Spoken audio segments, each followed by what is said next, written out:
Hello everyone and welcome to this presentation which is all about exponential functions. So I've got an example of an exponential function on the board which is y equals 2 to the power of x.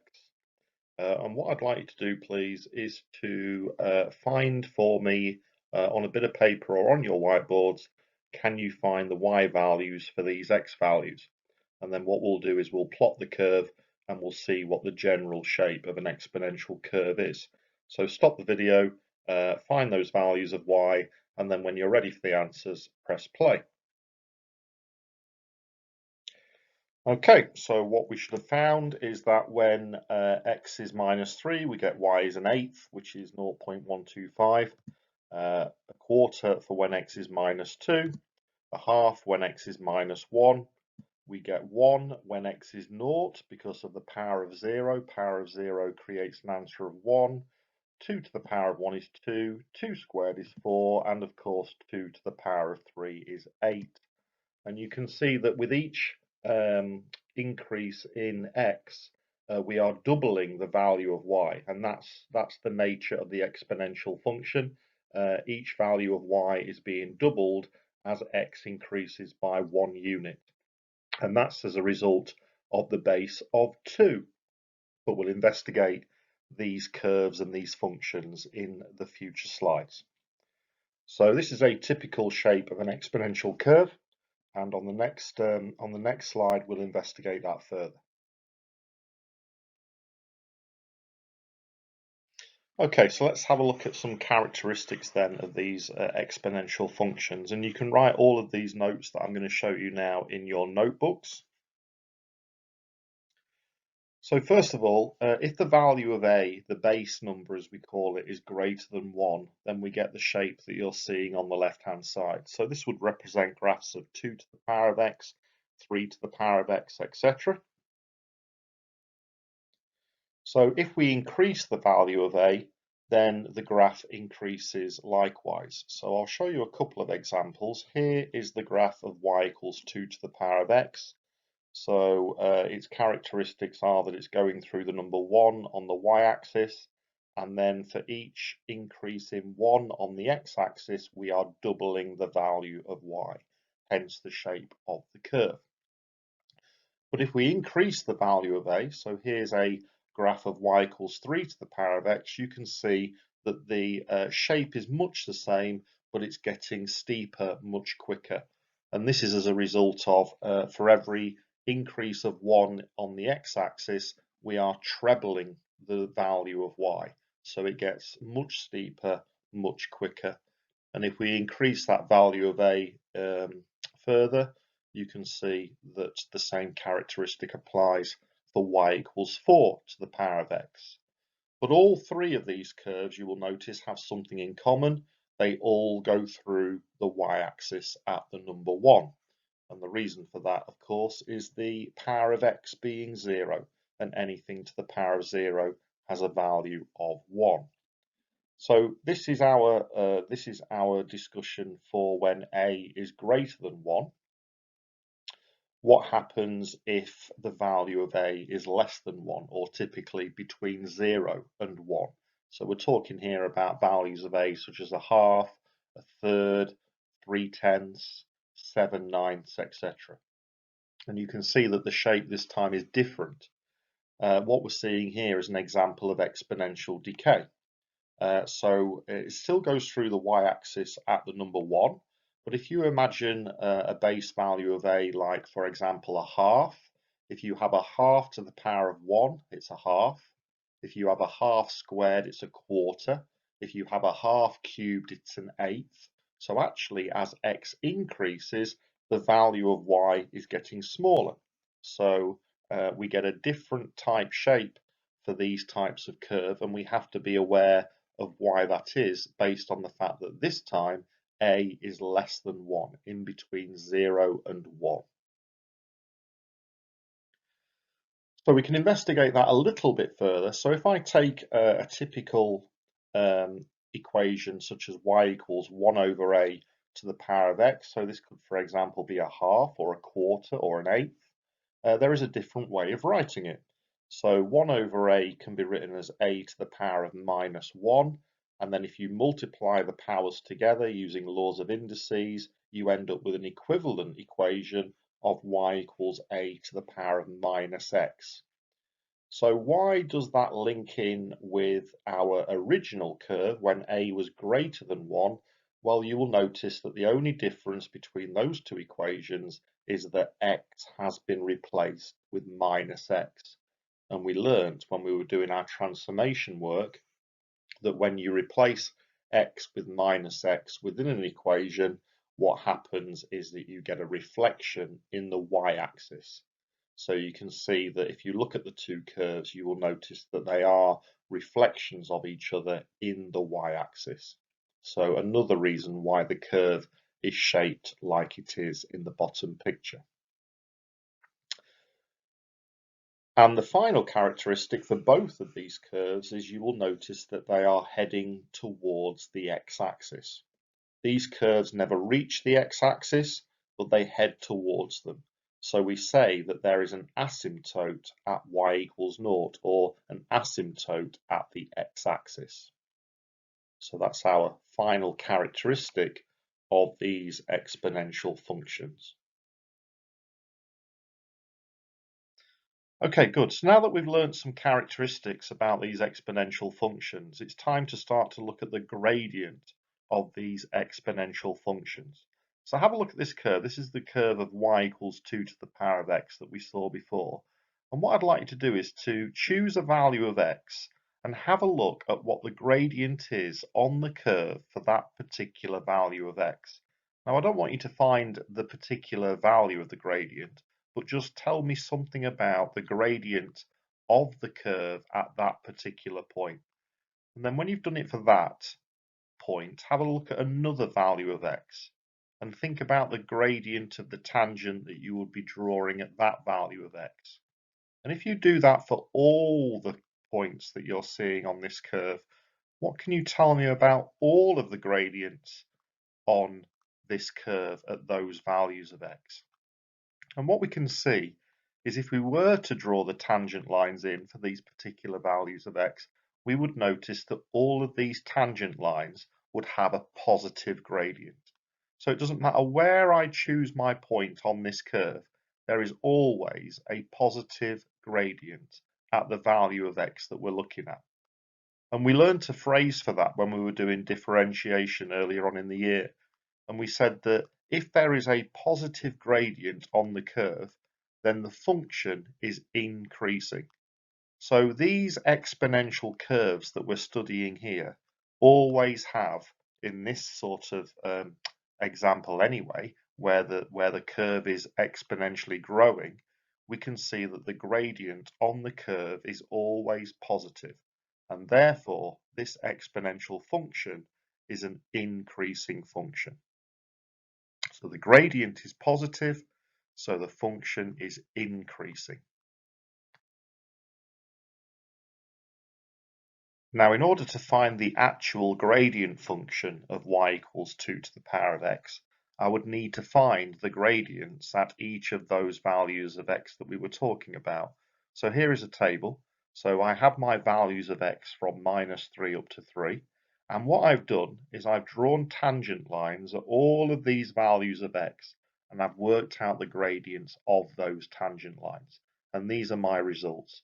So I've worked out the gradient at each of these values of x, and now I'm going to plot those points on my curve.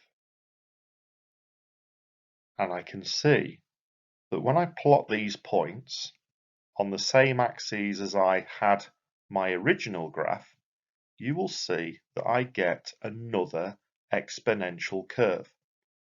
So when I differentiate an exponential function, I get another exponential function. But you will notice that for this example, y equals 2 to the power of x, you will notice that the gradient function is always slightly below the original function. And we're going to investigate that a little bit further on the next slide. Okay, good. In your notebooks then, please, we've just learned that when we found the gradient function of y equals 2 to the power of x, the gradient function was another exponential function. And that's the same for any exponential function that we find the gradient function of. It will always result in another exponential function. Now for 2 to the power of x, the graph that we were concentrating on a moment ago, we found that the gradient function was always just below the original curve. And if we were to work out the same thing for y equals 3 to the power of x, and we were to work out the gradient function for 3 to the power of x, we would find that the gradient function is always slightly above the original curve. And so that leads to the question as to whether there is a value between 2 and 3 where the gradient function is exactly the same as the original. And the answer to that is yes, there is. So there is a real special function in mathematics where the gradient function is the same as the original. And the name of that function is y equals e to the power of x. So e represents a value, the same as pi represents the value. But the reason why we give this value a letter is because the value of e is irrational. It's a decimal value that goes on forever and ever. So 2.7 is how it begins. And if you find the E button on your calculator, you will be able to see what that value is to a significant number of decimal places. But just to reiterate, the value of e is very special in mathematics because y equals e to the power of x is the only function in mathematics where the gradient function is exactly the same as the original. And at this level, you would also be expected to know the gradient function of y equals e to the kx, where k represents a constant. So for example, y equals e to the 2x, y equals e to the 3x, etc. Now we will learn techniques in year 2 to show you why the result of differentiating y equals e to the kx is equal to k e to the kx. But for now, you just need to be aware of it and use it appropriately in the questions that you get given. And then in year 2, we will learn why the gradient function of e to the kx is ke to the kx. But you will need to know this fact for some of the exercises that you do in year 1. So just to sum up, y equals e to the x represents a function in mathematics which is very special. E represents a value, it's irrational, it goes on forever and ever, never repeats itself, and therefore we give it the symbol E. Okay, good. So it's your turn now to experiment a little bit with these functions and the graphs of these functions. So let's put our skills to the test. And on your whiteboards, what I'd like you to do, please, is to sketch the graph of y equals e to the x. So pause the video, have a go at that, and then press play when you're ready for the answer.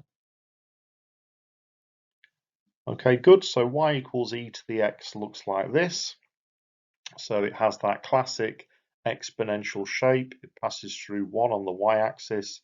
There is an asymptote at y equals 0, or the x-axis. And because e is a value greater than 1, we see exponential growth. What I'd like you to do on the same pair of axes, please, is to have a think about what the graph of y equals e to the 2x would look like. So maybe put some values of x in and see what happens. And then when you're ready for an answer, again, press play on the video. Okay, so if we investigate with that and place various values of x into the equation, we find that we get a similar looking graph. We still get that exponential growth. It still goes through 1 on the y-axis. It still has the asymptote at the x-axis, but it's getting steeper much quicker. And the reason for that is, for example, if you place 1 into the equation, then we get y equals e squared. The power becomes bigger than it would be if we just left the power as the number 1. So we get this shaped curve. And then, of course, what we can do then is to have a look at those transformations again that we were learning a few weeks ago now. And we are asking ourselves, how do we get from the graph of y equals e to the x to the graph of y equals e to the 2x? And I can see visually that what has happened is that within these functions, the x has been replaced with 2x. And if that happens, then we associate that with a stretch along the x-axis or in the x direction, and the scale factor is a half. So there's always something a little bit unusual about the x direction transformations, and in this case it's the fact that the scale factor is not 2, the scale factor is a half.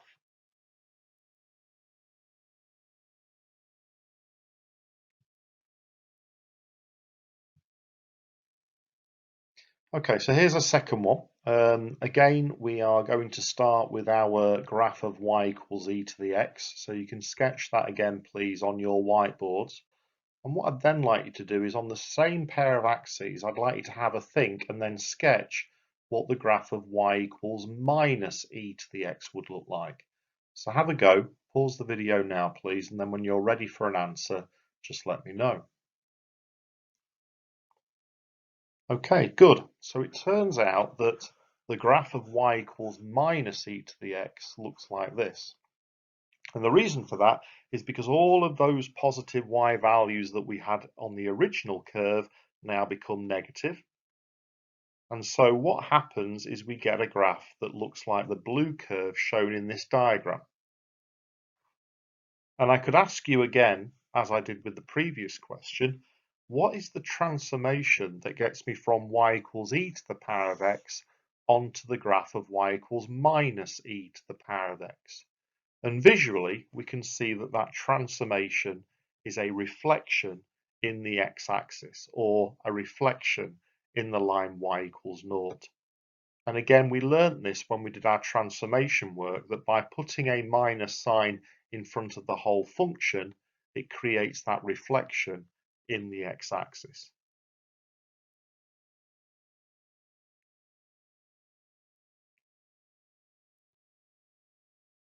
So here's number 3. Again, we're going to go back to the original curve of y equals e to the x. So I'd like you to sketch that on your whiteboards, please.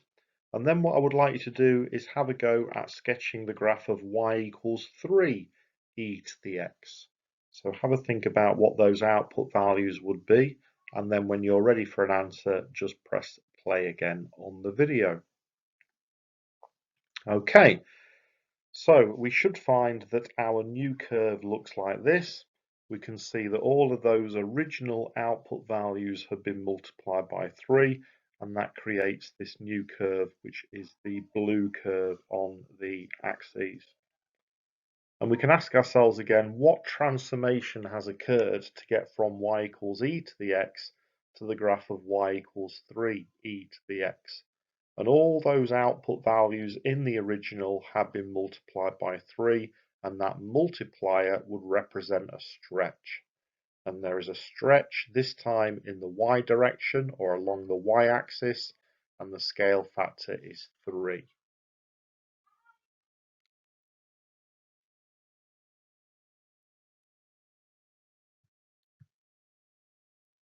Number 4. So again, we're just going to keep practicing those transformations that we learnt a few weeks ago.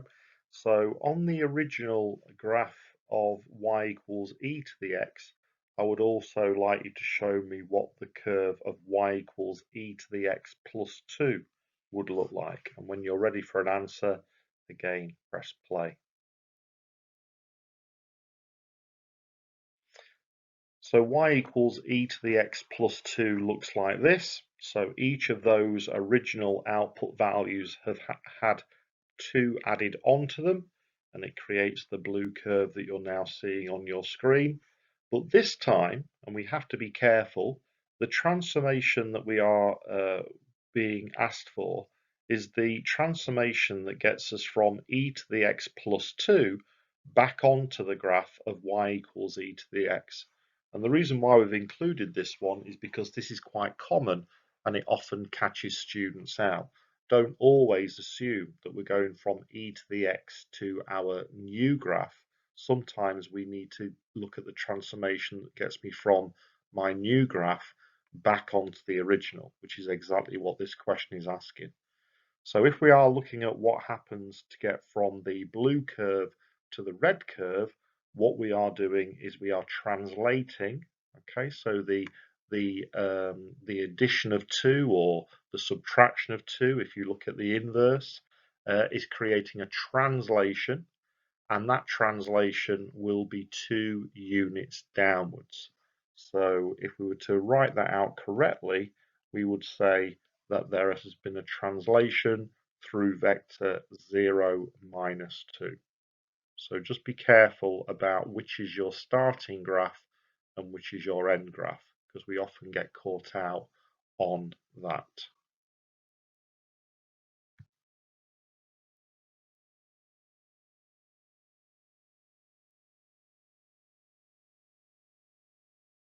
So here's our last one. This is again based on the graph of e to the x. So make sure that you have that already drawn on your axes. And then what I would like you to do, please, is on the top of that graph on the same axes, can you have a go at sketching y equals e to the power of x plus 1?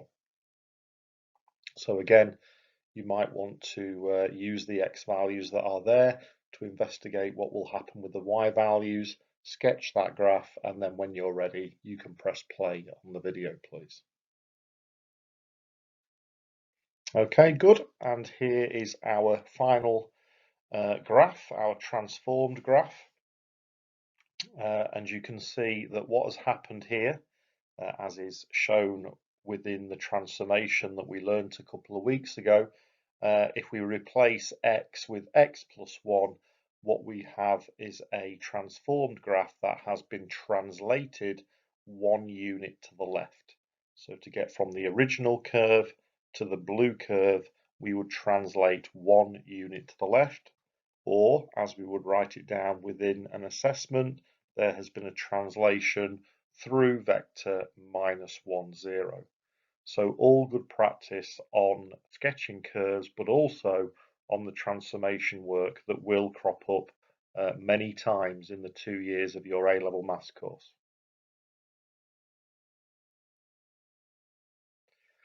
Okay, good. So as always, some practice is needed now on all of those aspects of exponential functions. So there are 2 exercises to look at, one on page 82, one on page 83. Any problems, please ask your class teacher. The answers are all in the back of the textbook though, and I will see you on the next presentation. Thank you very much.